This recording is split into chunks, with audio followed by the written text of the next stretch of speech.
Bon, je crois d'abord qu'il faut remercier tous les organisateurs parce que on a eu une journée qui était parfaite sur le plan de l'organisation et c'est important. Je crois qu'il faut remercier aussi Madame Elouek parce que vous avez donné le ton de la journée. C'était très intéressant. Je crois que maintenant, c'est pas la révolution, c'est la lame de fond que nous avons dansée. Mais quand on a écouté toutes les personnes qui sont intervenues cet après-midi, il y a beaucoup de choses qui se font. Et tant que j'y suis, j'espère que dans les futurs accueils, les futurs appels à projets, cette dimension sera intégrée dans les notations. J'en suis certain. C'est un message personnel à usage. Alors, normalement, je devais clôturer, mais comme c'est la directrice générale adjointe qui a tout préparé, je vais lui laisser le soin de faire toute la clôture. Bien sûr, elle n'était pas au courant.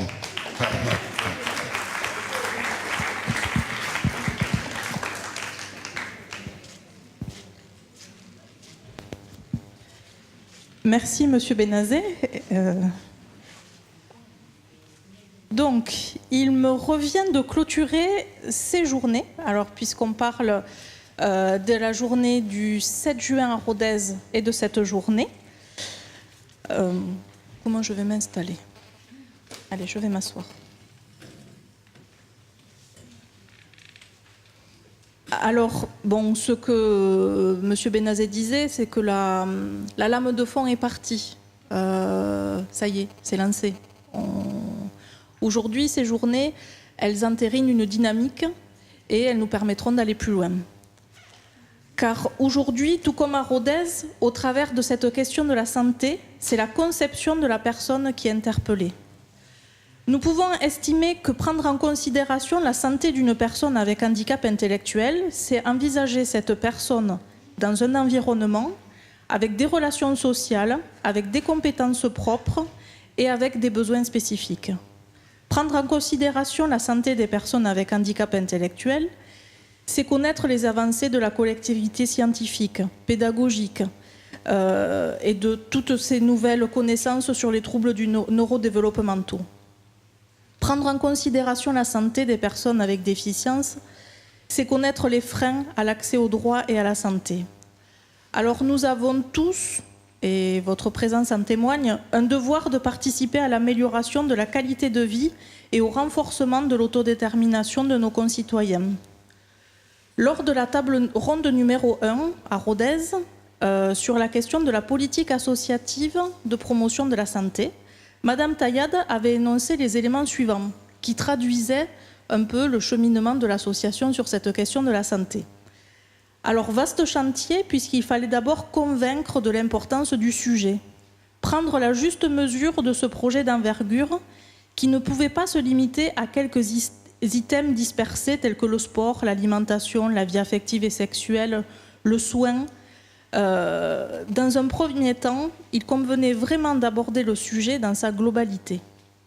Et l'expertise de l'INSERM nous a permis de faire cette synthèse-là. En prenant pleinement conscience que nous étions tous des acteurs en santé. Quand je dis tous, bon là c'est Mme Taillade qui parle, je parle de la personne, de sa famille et des professionnels qui l'accompagnent. Alors, nous sommes maintenant convaincus, même ceux qui ne l'étaient pas, il y a quelques petits temps. Vous disiez que nous étions mûrs. Alors oui, je pense qu'aujourd'hui on peut dire que nous sommes mûrs. Nous sommes mûrs pour entrer dans le vif du sujet en inscrivant la santé dans le projet associatif, ce qui donnera du sens à l'engagement des professionnels dans l'accompagnement santé et donnera une dimension transversale. Nous sommes mûrs pour inscrire l'accompagnement santé dans les projets d'établissement et de services de manière continue et transversale à l'ensemble des thématiques, ce qui est essentiel à l'appropriation de l'accompagnement santé par les équipes. Nous sommes mûrs en objectivant le projet de vie de la personne au travers de son projet santé, en permettant à la personne accompagnée de devenir actrice de sa vie, en se donnant les moyens de travailler en réseau avec tous les partenaires potentiels, en se donnant les moyens de développer une expertise au plus près des avancées de la communauté scientifique. Alors, d'un point de vue gestionnaire, ce qu'on pourrait rappeler, c'est que dès à présent, dans le contrat pluriannuel qui nous lie à l'Agence régionale de santé et au Conseil départemental de l'Aveyron, des axes de promotion de la santé sont dès à présent inscrits pour les établissements et services et de manière transversale. Actuellement, cette question de la qualité de vie est intégrée aux orientations en matière de parcours de vie et d'offres modulables. C'est-à-dire que dans la conception de l'organisation des établissements et services, cette question d'une offre modulable, et des expérimentations sont en cours dans certains établissements, cette question-là doit être pleinement intégrée. Ce n'est pas la personne qui s'adapte à l'établissement, c'est l'établissement qui doit permettre une compensation qui réponde à tous les besoins de la personne dans une approche développementale. Ainsi, les services et la compensation du handicap doivent être en parfaite adéquation avec les besoins de la personne. S'il s'agit d'une approche éthique, c'est également une approche stratégique anticipatrice de la prochaine réforme de la tarification. Bon, il y a aussi une approche très pragmatique. Un besoin, une prestation, un parcours de vie en subsidiarité avec le milieu ordinaire. Si nous anticipons les évolutions en intégrant cette approche éthique, nous garantissons de donner du sens à notre action. Nous posons les bases de notre activité. Nous posons les buts à atteindre et nous permettons de constituer une communauté d'action, personnes, professionnels, parents, partenaires, pouvoirs publics. Encore merci d'avoir répondu présent et encore merci pour cette belle organisation.